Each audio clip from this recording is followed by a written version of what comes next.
नमस्कार, welcome back. दोस्तों, स्वागत है आप सभी का हमारे एक नए एपिसोड में। और आज हम डिस्कस करने वाले हैं जो नोएडा में जो मजदूरों के जो अभी पीछे एक दो दिन से जो दंगे हो रहे हैं, वो जो प्रकरण है वो क्या प्रकरण है और उसमें कोई राजनीतिक भूमिका है तो क्या है और इसके पीछे क्या साजिश हो सकती है, उसका हम आज विश्लेषण करेंगे। आइए स्टार्ट करते हैं वीडियो को। दोस्तों, मामला शुरू होता है नोएडा की एक कंपनी से, जहां पे मज़दूरों ने अपनी सैलरी बढ़ाने की और अपने घंटे कम करने की मांग कुछ की। और उसके बाद मामला थोड़ा सा ख़राब हुआ और मामला जो है ना, पत्थरबाजी, आगजनी इस पे आ गया। तो जब मज़दूरों ने अपनी ये मांगें रखी तो जो कंपनी का जो प्रशासन था उस समय में वो भी उतना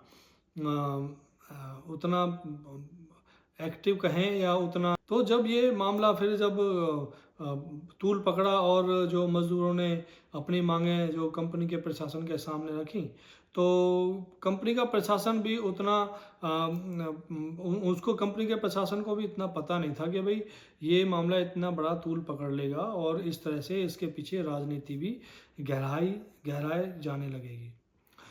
दोस्तों, मामला और तूल पकड़ा। गुड़गांव में भी कुछ जगह पे आगजनी और ये पत्थरबाजी हुई और फरीदाबाद में भी सेक्टर 31 में कुछ कंपनियों में पत्थरबाजी हुई और आज फिर यूपी के कुछ जगह पे अलग अलग जगह पे पत्थरबाजी हुई है। दोस्तों, असल में ये मामला क्या है? ये मामला एक ये इतना तूल पकड़ गया और इसको फिर राजनीति का एक अखाड़ा बना लिया।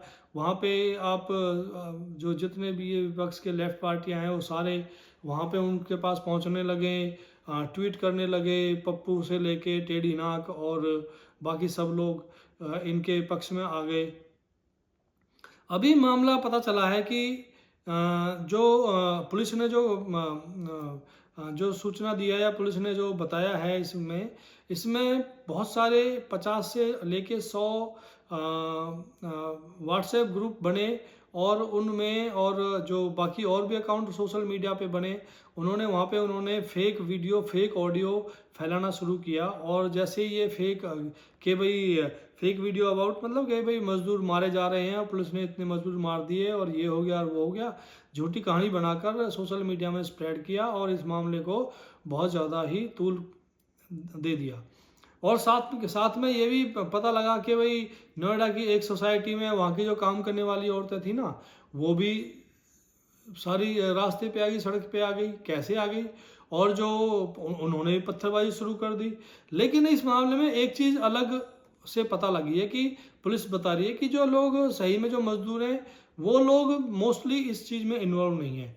पुलिस ने अब तक 300 से 400 लोगों को जो इसमें संलिप्त थे आगजनी और पत्थरबाजी में, उनको गिरफ्तार किया है और अब उनका सही से ट्रीटमेंट करके सारी चीज़ें बाहर आ जाएंगी। लेकिन जैसे ये राजनीति का अखाड़ा बना यहाँ पे, तो कंचना यादव और प्रियंका भारती एक जो हैं एक हिडिंबा टाइप आरजेडी की प्रवक्ता हैं, तो इनकी हंसी बहुत खतरनाक होती है। कई बार अगर आप डिबेट वगैरह में आती हैं तो आप देखना उनको, आपको भी मेरे से सहमति होगी कि हाँ बिल्कुल सही कह रहे हो।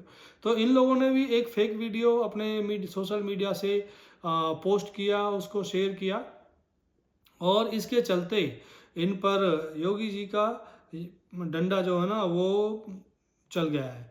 इनके दोनों के ऊपर एफआईआर लॉन्च हो चुकी है और गिरफ्तारी भी कभी हो सकती है, बस कुछ ही समय जा रहा है। दोस्तों, अभी अगर देखें तो जब ये मामला योगी जी के संज्ञान में आया, उन्होंने तुरंत कार्रवाई करते हुए और जो मजदूरों की जो मांग थी कि भाई जो हमारी वेतन है वो बढ़ाया जाए, तो बता रहे हैं उनका 3-3 हज़ार 2-2 3-3 हज़ार वेतन भी बढ़ा दिया।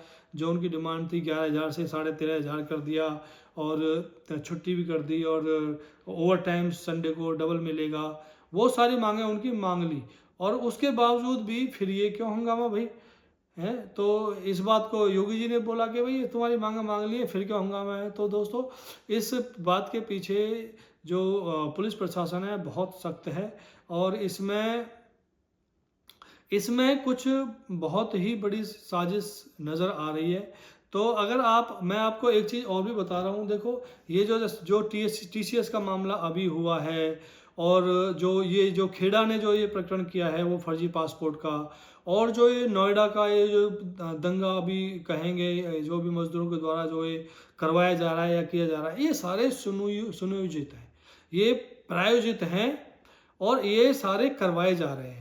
और ये सब चीज़ें ना अभी आपको और देखने को मिलेंगी, जैसे जैसे कांग्रेस और लेफ्ट पार्टियां अपनी हार देख रही हैं आगे इलेक्शन में, एक एक इलेक्शन में, हर इलेक्शन में इनकी हार दिखेगी, और ये ऐसे ऐसे काम करते जाएंगे। इसमें जो अब आम आदमी का रोल ये है, उसमें उनका ये अहम भूमिका बनती है कि भाई इन सब चीज़ों से दूर रहें, और स्पेशली देश का नुकसान बिल्कुल ना करें।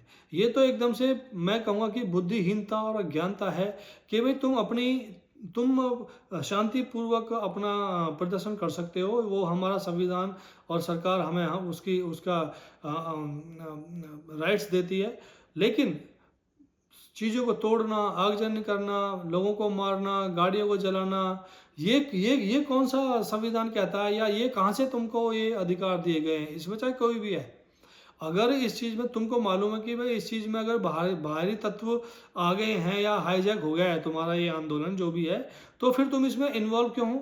जब तुम्हारा ये मांगे सारी मांग ली, तो उसके बाद भी तुम अपने घर आराम से क्यों नहीं गए?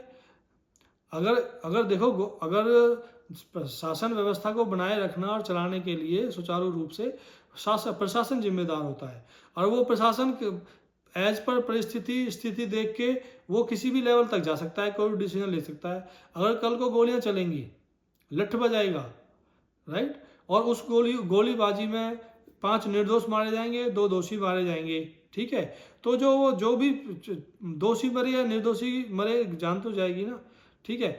तो अगर तो जान रहेगी तो भाई कम कमा के भी खा लोगे, आराम से अपना घर परिवार पाल लोगे, आप माँ बाप का सहारा बुढ़ापे तक बने रहोगे। जब जान ही नहीं रहेगी तो फिर आपको 20,000 सैलरी को दे देगा बाद में, या सैलरी बढ़ जाएगी 10 लोगों की जान मरने के बाद, तो फिर ये क्या काम आएगा? ये अभी बहुत सारे लोगों को इस चीज़ से मतलब ये भी प्रॉब्लम हो रही होगी कि यार नहीं, हमें तो वो की जान तो देनी ही पड़ेगी एक दो को, तभी ये काम होता है। ऐसा नहीं है, शांतिपूर्वक तरीके से भी सारे काम होते हैं, बातचीत से भी सारे काम निपट जाते हैं। जब बातचीत से सारा मामला निपट गया था, तो फिर ये मजदूर क्यों नहीं अपने अपने काम पर गए, और इन्होंने क्यों सुलह नहीं की? तो मामला यहाँ पे बड़ा ही संदिग्ध नज़र आता है दोस्तों। और योगी बाबा का बुलडोजर तैयार हो रहा है, और पुलिस भी इस मामले में बहुत सख्त है, और नोएडा के अंदर कड़ा पहरा है, और सुनने में आ रहा है कि NIA भी इस की जांच में जुट गई है, क्योंकि इसके तार भी बाहर तक नज़र आ रहे हैं। और जब बाहर से तार अंदर आते हैं तो इसका मतलब ये है कि लाइन बाहर से आती है, लेकिन लाइन पहले ग्रिड में जाती है, और ग्रिड के बाद पावर सप्लाई होती है। तो भाई साहब, लाइन बाहर से आके कहीं ना कहीं इसका जो ग्रिड दिल्ली में है, वो दिल्ली ग्रिड पे लाइन कनेक्ट होती है, और दिल्ली ग्रिड से फिर बाद में पावर सप्लाई बाहर जाती है, और तब ये दंगे प्लान किए जाते हैं, प्रायोजित किए जाते हैं। ठीक है सर।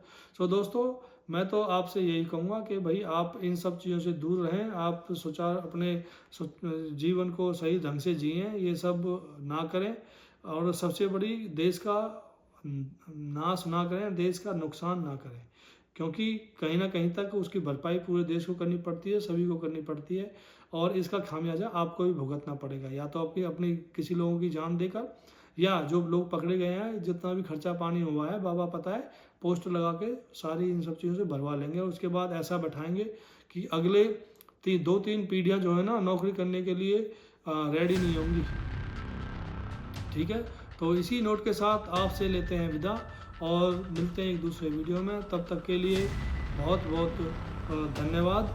अगर आपको हमारा वीडियो पसंद आया है तो आप इसको लाइक करें, कमेंट करें, शेयर करें, और हमारे चैनल को सब्सक्राइब करें। और जिन लोगों के पिछवाड़े में आग लगी है वो इस वीडियो से दूर रहें, और अगर आप चाहें तो डिसलाइक का बटन भी दबा सकते हैं। सो ऐसे लोगों के लिए भी जय हिंद, वंदे मातरम।